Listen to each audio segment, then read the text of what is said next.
A 747 plummets towards the Pacific Ocean. People just popped up like popcorn.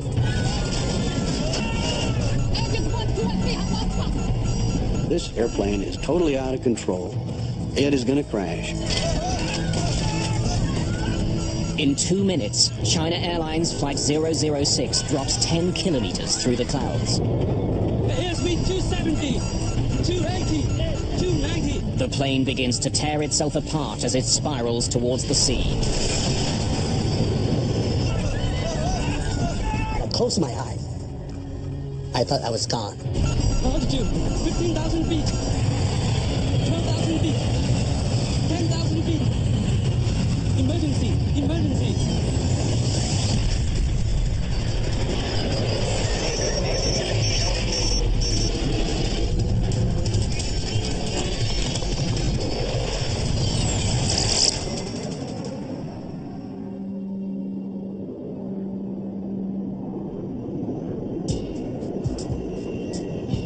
February the 19th, 1985. A China Airlines flight cruises across the Pacific to Los Angeles. At 12,000 meters, it's racing towards the dawn. For the passengers and crew on board, it's past midnight. A two-man relief crew is in charge of the plane as it sails above the ocean on autopilot. The main crew gets several hours off in the middle of the trip, so they're rested for the landing. But Captain Mumyan Ho is restless. Good morning, gentlemen. Even though he's not officially on duty yet, Captain Ho returns to the cockpit. Thought I'd keep you company. The captain isn't the only one up. Best friends Sexan Canyo and Alex Knoll have something to celebrate. I feel like I'm in first class. It's Sexan's 30th birthday. I had the longest birthday because I just gained my 12 hours back. And we've been drinking champagne, celebrating 41,000 feet in the air. You know, not too many people get to do that. Bill Peacock is in first class. He's traveled all over the world for the American government. There was nothing special. It was a routine commercial flight. I had a very nice first-class seat, sat there and read some books, went to sleep. By now, the plane is nearing the coast of California.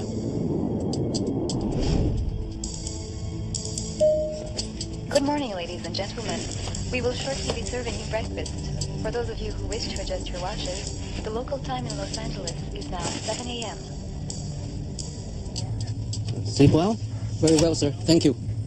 Good morning, Captain. After their 5-hour break, the flight crew is reunited in the cockpit. Soon after, the plane runs into some stiff winds. Ladies and gentlemen, this is your captain speaking. We're experiencing some light air turbulence. Please fasten your seatbelt. The autopilot is set to keep the plane flying at 470 kilometers an hour. But with the wind blowing hard, it's increasingly difficult to maintain the speed. For the crew, the bumpy ride suddenly gets more worrying. Engine 4 is giving us weak thrust. There's a problem with one of the engines. The flight engineer throttles up the engine, but it doesn't respond. We're losing speed. Back in economy, Sexan Canyo has also noticed something. You notice the light in that wing isn't flashing anymore. So what? I thought there was some light blinking at the tip of the wing. Looked like a cone. But when I look back this time, I didn't see no cone. Oh, the light in that wing's still flashing. I think you had a few, buddy. Have a seat. In the cockpit, the strange situation suddenly gets much worse. Engine 4 flamed out. The fourth engine stops working completely.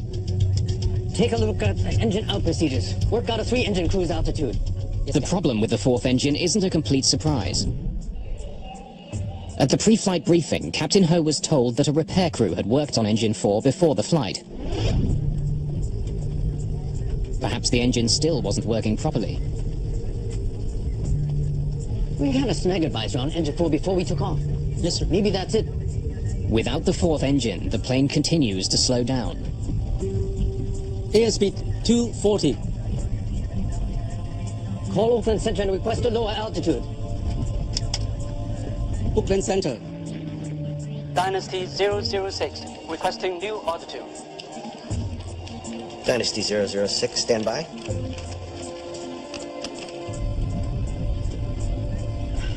Reignite engine 4. Yes, Captain. At this altitude, there isn't much oxygen, so the chances of a successful relight are slim.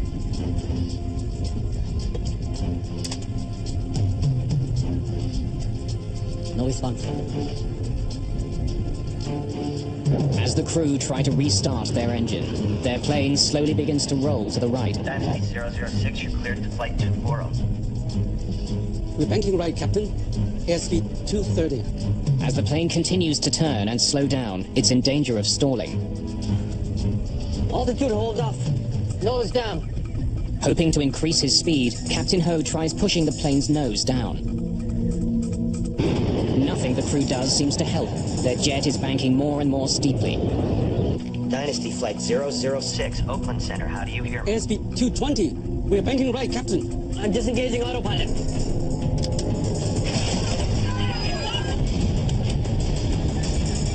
For the first time, Captain Ho takes manual control of the plane.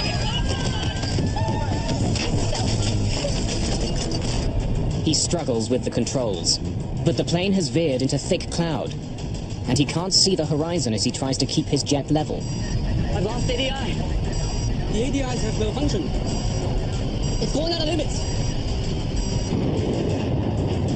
Just minutes after their fourth engine stopped working, the China Airlines flight suddenly stalls and begins falling from the sky.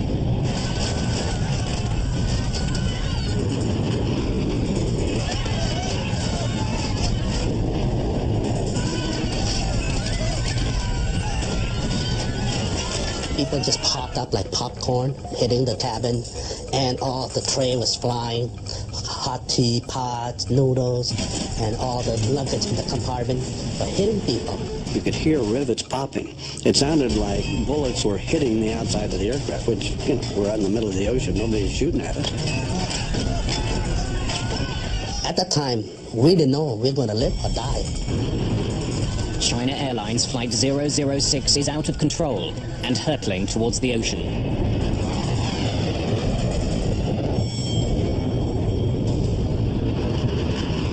A China Airlines jet is tumbling out of the sky. After losing power to one engine, the jet is spinning out of control. It's dropping fast, straight towards the Pacific Ocean.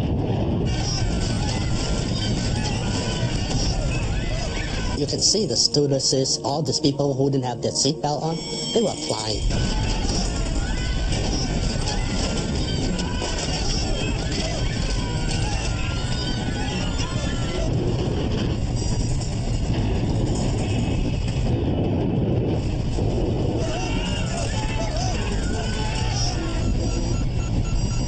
Dynasty 006, Oakland Center, how do you hear me? The crew are stunned, blindsided by their jet's bizarre behavior. Engine 1, 2, and 3 have lost thrust.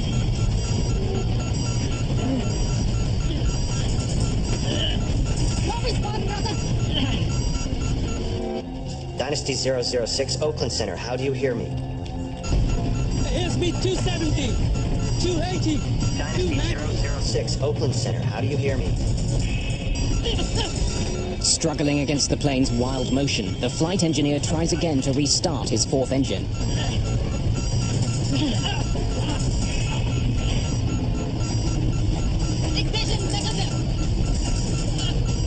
The G-forces are so powerful that the flight engineer is pinned to the control pedestal. Dynasty 006, Oakland Center, do you copy? You need to see this.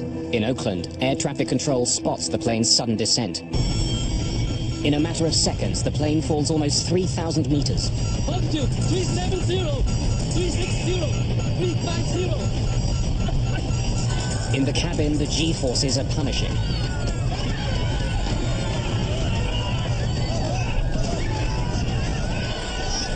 I closed my eye. I thought I was gone. I thought the plane just blew up in the mid-air. The plane is about to exceed its maximum speed. Approaching BMO. Tumbling madly through the clouds, the 747 finally starts to pull out of its nosedive.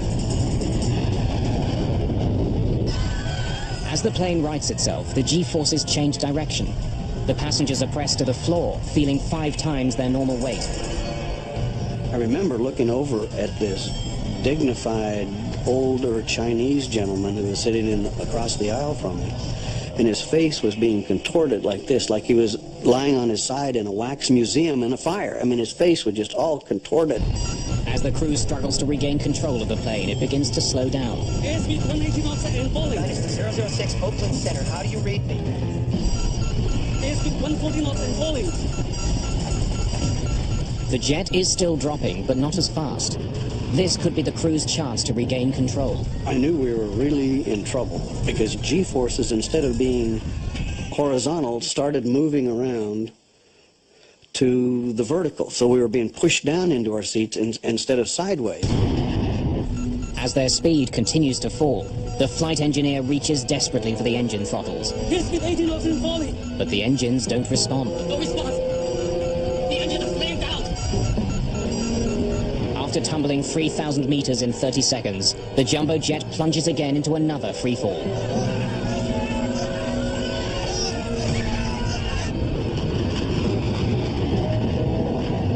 And the second time when it went down, this time it's plunge.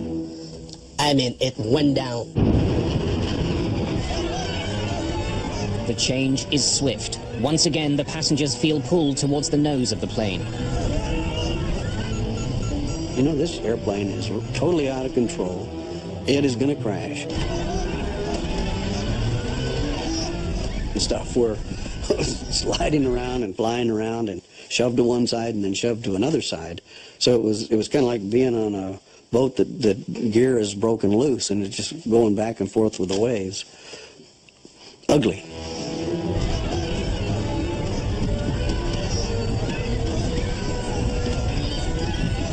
My stomach was up to my throat. You smell people urinating in their pants. I really made peace with the Lord. And I said, to myself, I said, I've really had a wonderful life. If this is the end, I'm ready to do it. Altitude 250. Airspeed 290. As the plane spins towards the ocean, the airspeed increases rapidly.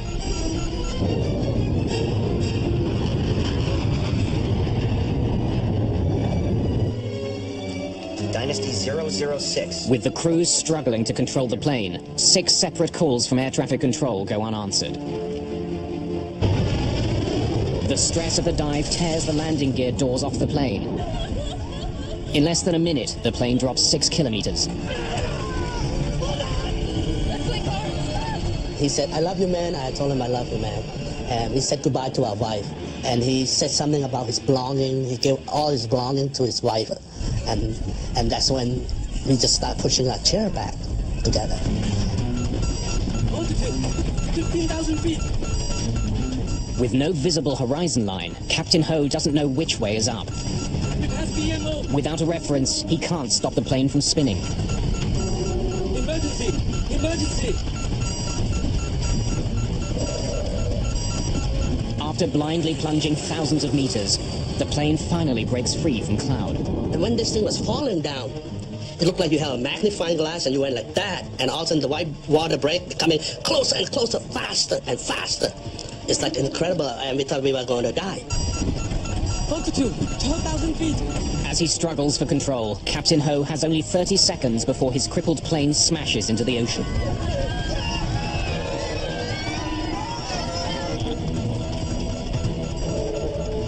I can see the horizon. Altitude 10,000 feet.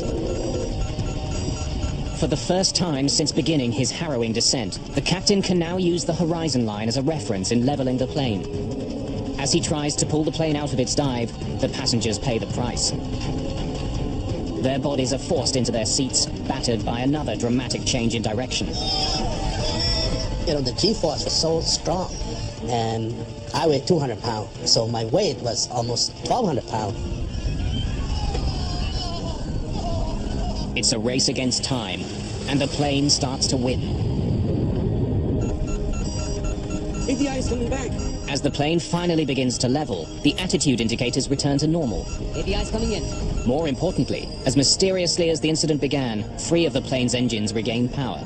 Engines 1, 2, and 3 are coming back. Engine 4 still negative.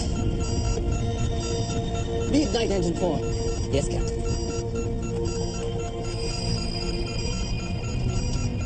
Once again, the flight engineer tries to reignite the 4th engine. But this time... Engine 4 reigniting. For the first time in minutes, the plane is flying under control. They saved the airplane. They pulled the airplane out of this acrobatic maneuver at an altitude of 9,500 feet. They popped out of the clouds at 11,000 feet, and they had the airplane in stable level flight by 9,500 feet. That was a masterpiece of flying. Ladies and gentlemen, this is the captain speaking. Is anyone hurt? Do we have a doctor on board? There's a gentleman sitting behind me, all splattered with blood from hitting the compartment. So we kept flying. And next thing I knew that the whole plane was quiet, real quiet. Nobody talked very much. If they talk, were whispering because we don't know. We still don't know we're going to live or die. Dynasty 006 fell off my screen, but she's back now. A new controller, Brian Campbell, has taken over control of Dynasty 006. Dynasty 006, Oakland Center, do you hear me? Can you fly the plane? 006, we are flamed out. We are... Emergency. We are 9,000. 9,000. Roger, roger. We have radar contact. Oakland Center, Dynasty 006, we can control the aircraft. Roger, roger. Less than 10 minutes after the start of their problems, everything seems normal again. Request radar vector to return to course. There really is nothing I can do to assist. He's the pilot, he's flying the airplane. I'm going to give him a safe altitude to descend to. I'm giving him a destination. It appeared to me that he was well in control of his aircraft. Dynasty 006, Oakland Center, are you declaring an emergency? Do you want to divert to San Francisco? Negative, Oakland Center. Condition normal now. We will continue to Los Angeles. Dynasty Air traffic control clears the plane to climb to 10,500 meters. But a new problem soon arises. Roger, Oakland Center. Captain, our landing gear is down and wrong. Can you bring them up? Negative. The hydraulic fluid in System 1 is empty. For some reason, the plane's landing gear is down. Hydraulic fluid, which controls the gear and many other parts of the plane, is also leaking away. Oakland Center, Dynasty 006, request new clearance to maintain flight level 270. Dynasty 006, Oakland Center, do you have injuries? Stand by, Oakland Center. Sir, are you okay? My head. One passenger has suffered serious injuries, and 24 others have cuts and bruises. 006, we have at least 2 injuries on board. Dynasty 006, Oakland Center, are you declaring an emergency? Do you want to divert to San Francisco? Stand by, Oakland Center.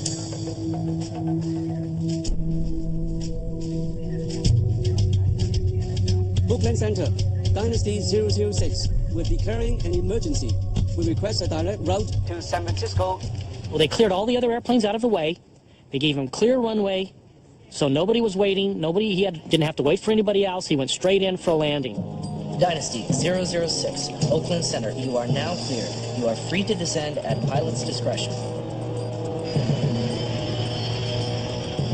Captain Ho not only has injuries on board, the plane itself has been severely damaged. His rear elevators, which help control the altitude of the plane, don't seem to be working. Without them, landing his jet safely will be extremely difficult. The problem is, it's a very big airplane and it responds very, very slowly, and you just might not do it before you run out of air. You might hit the ocean. What you need is a very cool head. Captain Ho must now land using varying amounts of engine thrust.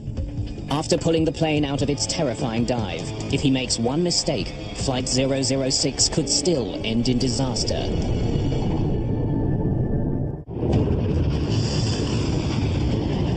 Nearing the end of the trip across the Pacific Ocean, China Airlines Flight 006 falls suddenly from the sky.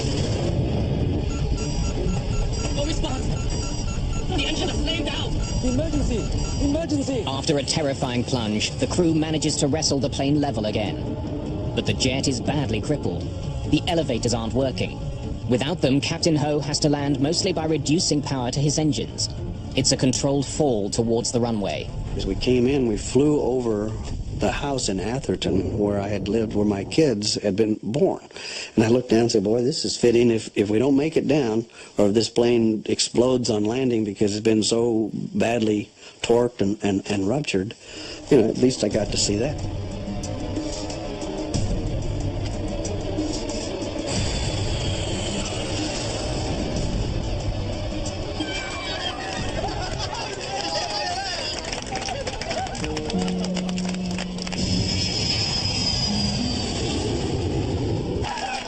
He made one of the best landings I've ever seen. I mean, it was just perfect touchdown. Ladies and gentlemen, this is Captain Ho speaking. Wishing you a safe journey. I hope you enjoyed our uneventful flight. Thank you for flying China Airlines. I thought he was a hero. He saved our life. I mean, how can we fell we didn't know how far we fell at that time. And we thought he was a hero and everything was fine.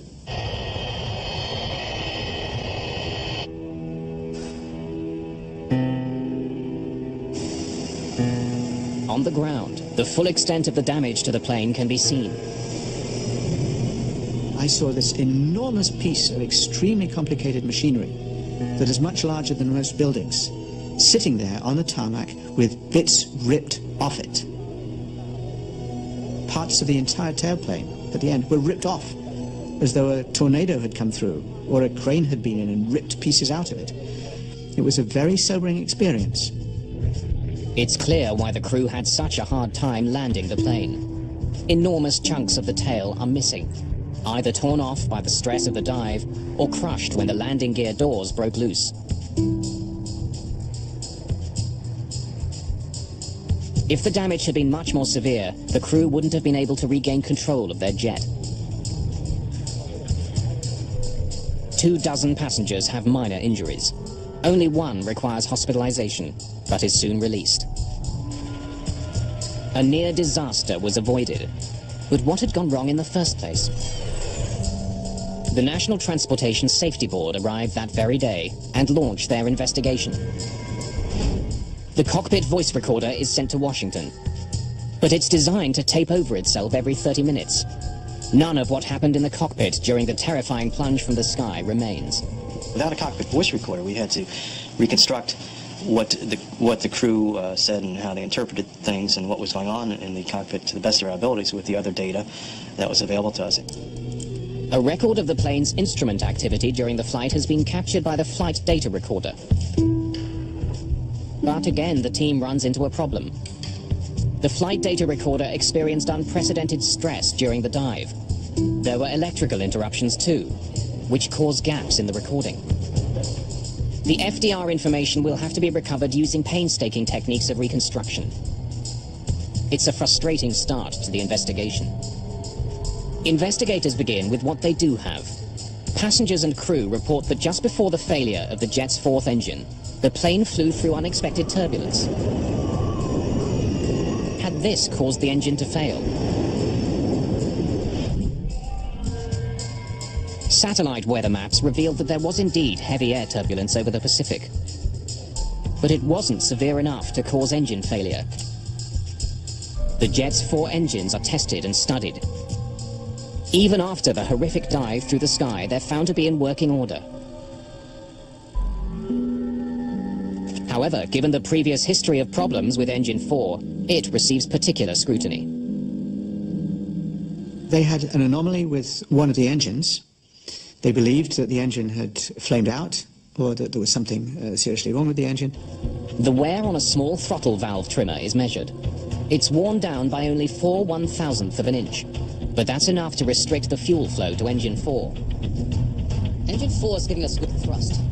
Investigators determined that at 12,000 meters, Engine 4 did indeed deliver weaker than normal thrust. It's known as a hung engine. The aircraft logbook reveals that Engine 4 had been written up on 2 previous occasions just the week before. Perhaps the engine wasn't properly fixed, which led to the China Airlines mishap. The NTSB decided to dig deeper into the history of maintenance on Engine 4. We had a snag advisor on Engine 4 before we took off. Yes, maybe that's it. But after weeks of investigation, the NTSB concludes that the engine didn't need to be replaced. All the repairs were done according to the book. A faulty engine was not the cause of the accident. And even with the loss of one engine, the plane shouldn't have been in immediate danger. Engine 4 flamed out. A 747 is designed to fly on only 3 engines. The loss of thrust on a 4-engine airplane is a minor event. It's an event, you have to take care of it, but the airplane is easily retrimmed and the airplane will fly on 3 engines with no difficulty. We're banking right, Captain. Airspeed 230. The airplane is perfectly capable of flying. It's not as efficient because it's got this big, round, drag-producing device out there, not producing any thrust. But given that it's not going to get quite so many miles per gallon, otherwise it's perfectly flyable. Take a look at engine out procedures. Work out a 3-engine cruise altitude. Yes, Captain. There are standard procedures to follow in the case of an engine failure, but the crew of the China Airlines flight hadn't followed them. They tried to reignite the engine immediately instead of descending. Reignite engine 4. Yes, Captain. They attempted a restart much too high. You were supposed to attempt to restart an engine only below 30,000 feet. They were at 41,000. What is a little curious to me is why they didn't use the normal relight procedure. They were starting to try to relight the engine at altitude, and that would likely not relight. No response, Captain. It's a mistake, but it shouldn't have led to the plane spiraling out of control. So how had a manageable problem turned into a near disaster? I've lost ADI. The ADIs have malfunctioned. It's going out of limits. To get more information on what was happening in the cockpit, investigators interview the flight crew. I heard the captain report the ADI was lost. And then I saw the standby ADI was also going out of limits. The crew tell investigators that their ADIs, which measure how level the plane is, weren't working. They could have said, this can't possibly be right. And looking at their indicators, can't possibly be right, and therefore they must have failed. The attitude indicator had indicated a position so implausible that it looked like it had to be a failed instrument. This couldn't be what the plane was really doing. But in fact, when the ADIs are studied by the NTSB, they're all found to be perfectly normal. When we started banking right, engine 4 was already flamed out. We started to descend faster, and engines 1, 2, and 3 also failed. Engines 1, 2, and 3 have lost thrust. NTSB investigators are even more confused when the crew tells them that all of their engines had failed. With the exception of engine 4, the flight data recorder indicates that the other 3 engines were working the entire flight. Ignition negative.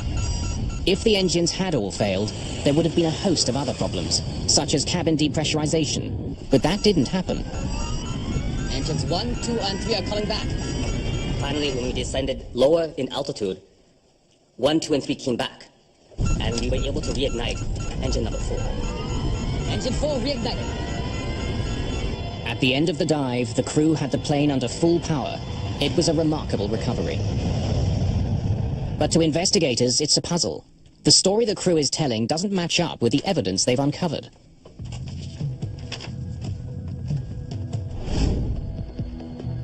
After months of investigation, the NTSB team slowly pieced together a reenactment of the plane's near catastrophe over the Pacific. It includes information from the reconstructed flight recorder, personal interviews, and the air traffic control transcript. When the work is complete, there's only one conclusion. Apart from a problem with a small valve, there was nothing wrong with the 747 before it plunged from the sky. In fact, it was the crew that made a series of fateful decisions that almost crashed the plane. Just after 10 o'clock Pacific time, engine 4 starts to lose thrust. Engine 4 is giving us weak thrust. The flight engineer struggles to fix the problem. But investigators discover that he doesn't take one of the most basic steps he should have. He leaves the engine's bleed air valve on.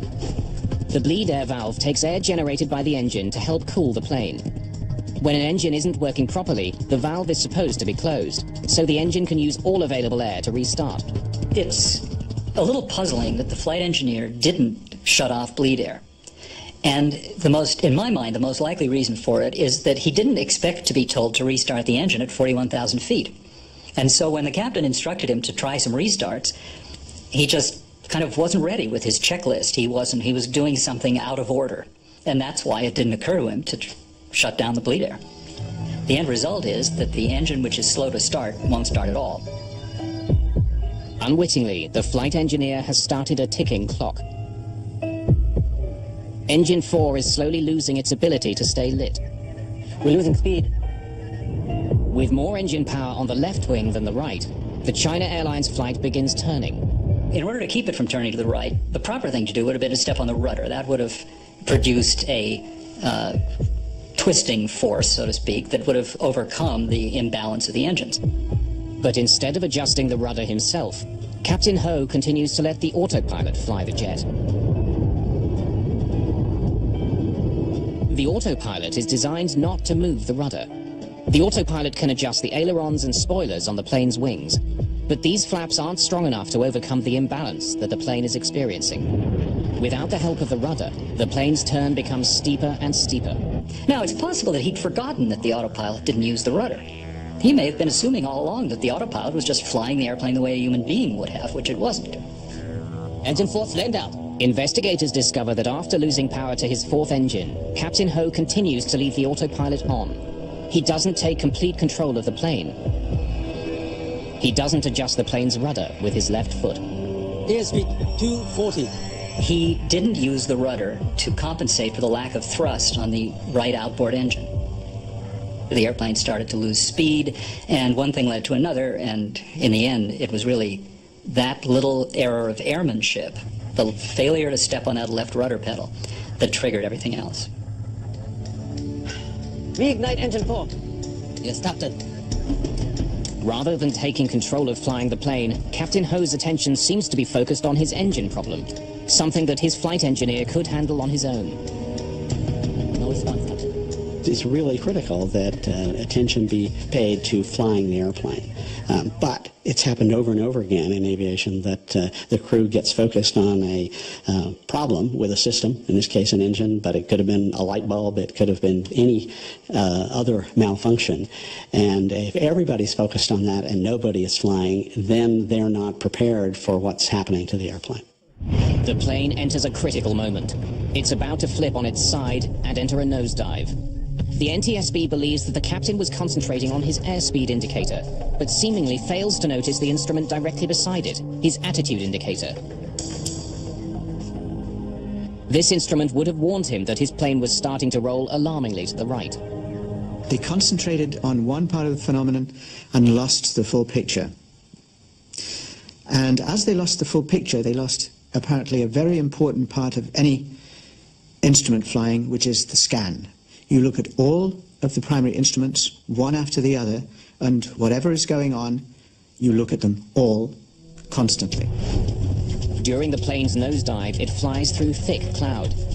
With no visual horizon as a reference, the flight crew must trust their instruments to level the plane. I lost ADI. Instead, what investigators believe happened is that the crew became spatially disoriented. They decided that their instruments were failing. They simply didn't believe what they were seeing, and they thought they had lost their attitude instruments. They hadn't lost their attitude instruments. The airplane was, in fact, embarking on an aerobatic maneuver. The most probable reason for all three crew members believing something so unlikely as that all attitude indicators could malfunction in the same way at the same time is that the way in which they malfunctioned was so unexpected and strange that it didn't seem to correspond to any possible thing that the airplane could be doing. The airplane had in fact rolled over on its back and gone into a vertical dive, and that's something that Boeing 747s don't typically do. As the plane begins tumbling towards the ocean, another critical lapse in judgment occurs. Standby ADI was also going at the limits. I tried to restart. During interviews, the flight engineer told the NTSB that all three of the plane's working engines failed.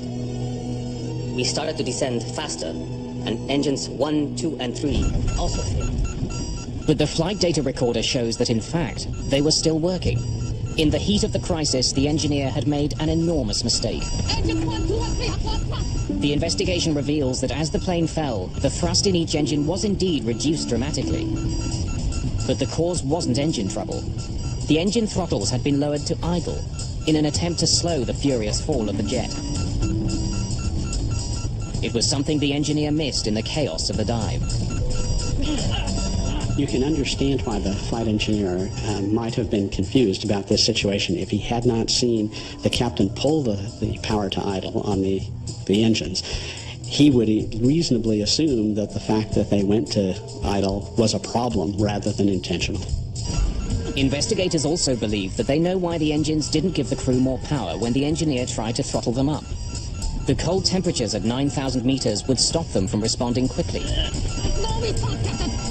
But in the heat of the moment, the engineer could have taken their slow response as another indication that they failed. The NTSB discovers that indeed gauges in the generator panel behind the engineer show that the 3 engines were still firing. Ignition negative. But the gravitational force became so powerful, the engineer couldn't look back. After months of painstaking recreation, the NTSB investigators believe they understand what happened inside the cockpit of China Airlines Flight 006. But what they don't understand is why. The crew's medical records are examined. Was there something wrong with the captain that might explain the bizarre behavior? Nothing turns up. You know, it wasn't just the Three Stooges who, won a trip on a 747 or something. It was a trained crew, highly experienced, thousands of hours. How could an experienced crew make so many fundamental mistakes? The investigators find the answers in the hours before the incident. What they uncover is a potential danger that affects pilots around the world.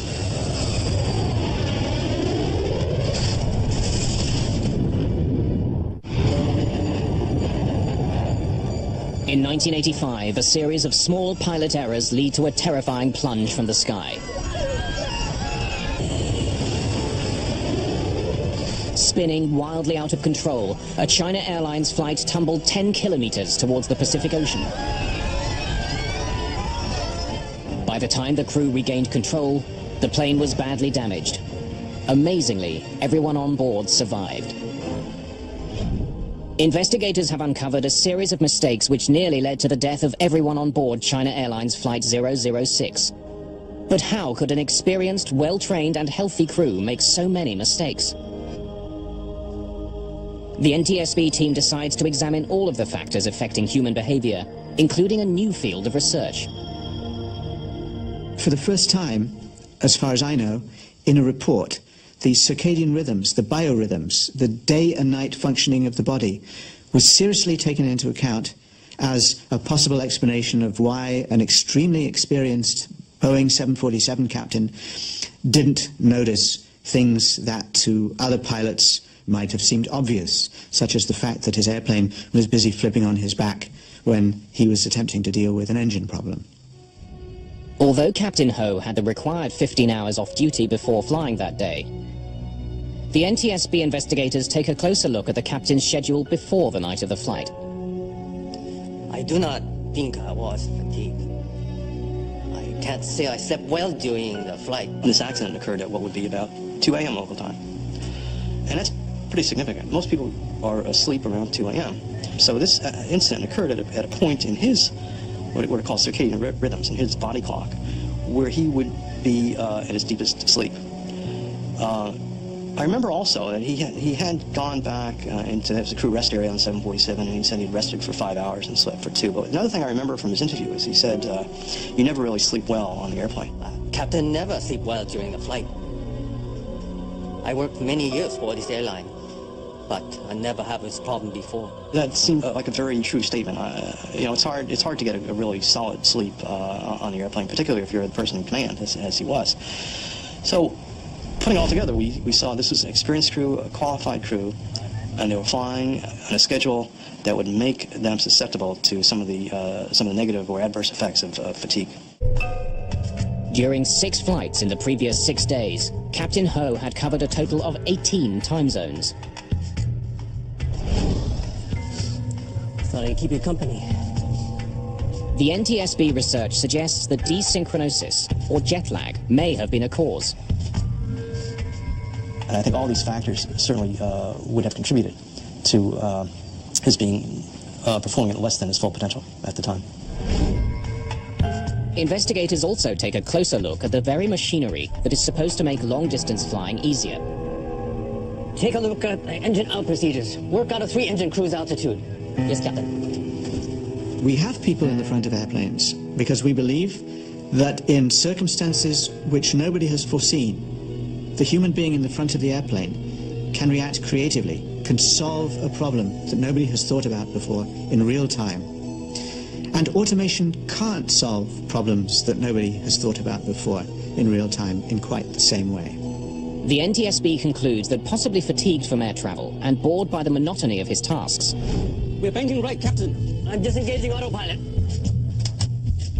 the captain relied on his autopilot for too long. When he should have taken direct control, he hesitated, trusting his systems. That is obviously a failure. The crew didn't behave as they should have behaved. Pilot error. As a result of the China Airlines near mishap and other incidents around the same time, aircraft manufacturers began to rethink the design of their automated systems. The idea of the automation is that it's going to help the human do the human's job. It's going to help the human take the airplane from the gate to the gate at the other end, and it's going to help along the way. Boeing makes use of this particular incident to say we still want the crew to have full authority so that they can move the controls as far as it's physically possible to move them and to manage the airplane, even if it may bend the airplane. Because it is better to do that than to restrict the pilot's authority and then have him guess whether or not he's in charge or the computer's in charge. Whatever mistakes the flight crew made that day, they did succeed in their ultimate task. They flew the airplane well. They did an excellent job with the approach afterward. They were careful with the airplane. They knew the airplane had been damaged. They didn't know the severity of it. They were gentle with the maneuvering and yet tested enough to make sure that they wouldn't get themselves in further trouble as they made the approach to landing. The one big thing they did right, and one only ever needs to do one big thing, is they saved the airplane. And in principle, that's all you ever need to do right when something happens to your airplane. You need to save the airplane and you need to save the passengers, and that's what they did.